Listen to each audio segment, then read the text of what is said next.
Donc pour résumer, le fonctionnel, l'aspect démocratique des choses et puis l'accessibilité à tout à chacun, est-ce que pour vous, ça c'est votre conception du design ou est-ce qu'il y a une petite part d'esthétique qui vient là-dedans?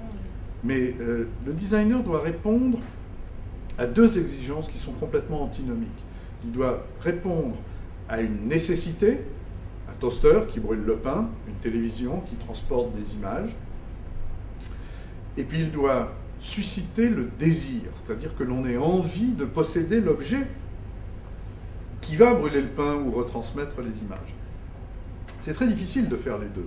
D'abord parce que les chaînes industrielles sont très longues, donc il faut penser longtemps à l'avance pour savoir ce qui va plaire aux gens dans 2 ans. Est-ce que ce sera le rose bonbon rond ou le noir chromé pointu?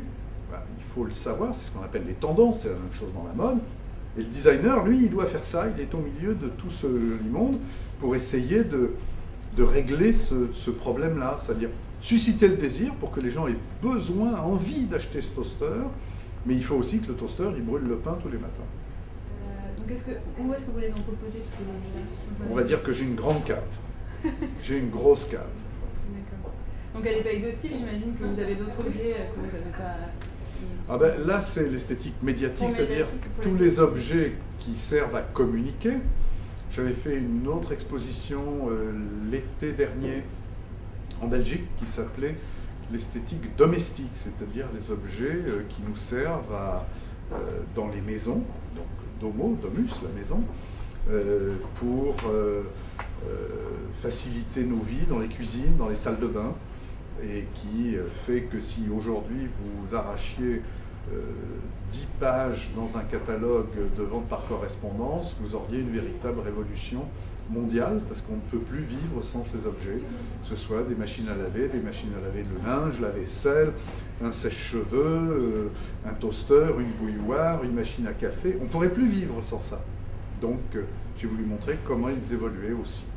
Aujourd'hui, vous pensez avoir fait le tour de vos collections ou est-ce que vous êtes encore à la recherche de quelques objets insolites? Non, j'avais une collection avant, je collectionnais autre chose en plus qui était les livres de photos.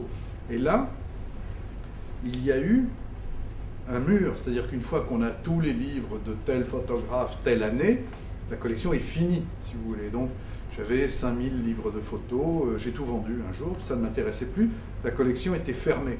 Alors que là, la collection, elle ne peut pas être fermée, d'abord parce qu'il y a plein de pays qui ont fabriqué des choses que l'on ne connaît pas. On sait que les pays qui ont le plus fabriqué, c'est-à-dire qui ont été le plus dans la civilisation de consommation, c'est l'Amérique et l'Europe. Mais enfin, on découvre aussi des trucs en Asie. Je pense qu'on va découvrir certaines choses dans les pays de l'Est. Pas grand-chose, parce que les pays communistes, évidemment, leurs fondamentaux, c'était pas de fabriquer de la consommation. Et de toute façon, ils en étaient incapables. Donc, mais je ne sais pas, non, là, la collection reste toujours ouverte. Et puis surtout, chaque jour qui passe, de nouveaux objets sont créés et d'autres rentrent dans notre inconscient collectif. Vous continuez à faire les brocantes tous les week-ends, tous les jours, tout le temps. Une soif insatiable. Ah oui, il n'y a rien de plus rigolo. Ça fait prendre l'air en plus, ça fait beaucoup de bien. Quel est votre objet coup de cœur de la collection? Si vous en aviez un à choisir. Je suppose que vous n'avez pas d'enfant. C'est très difficile de donner le nom d'un enfant favori. Il y en a qui sont plus forts, d'autres qui sont plus faibles, d'autres qui sont plus jolis, et d'autres qui ont plus de charme, d'autres qui ont besoin de plus de protection, d'autres qui ont besoin d'être plus encadrés. Donc j'ai pas d'objet favori. Il y en a qui sont plus chers que les autres, ça c'est vrai. Mais cela, je ne vous le dirai pas. Non, je les aime tous autant. C'est toujours... Non, en fait, l'objet que j'aime le plus, c'est celui que je vais découvrir demain et que je n'ai pas là. Et d'ailleurs, c'est un grand point d'interrogation. Vous n'avez pas lequel...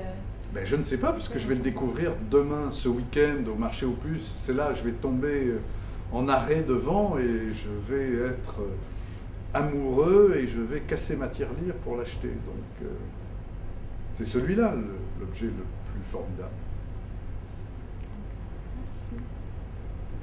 Merci. Mais je vous en prie.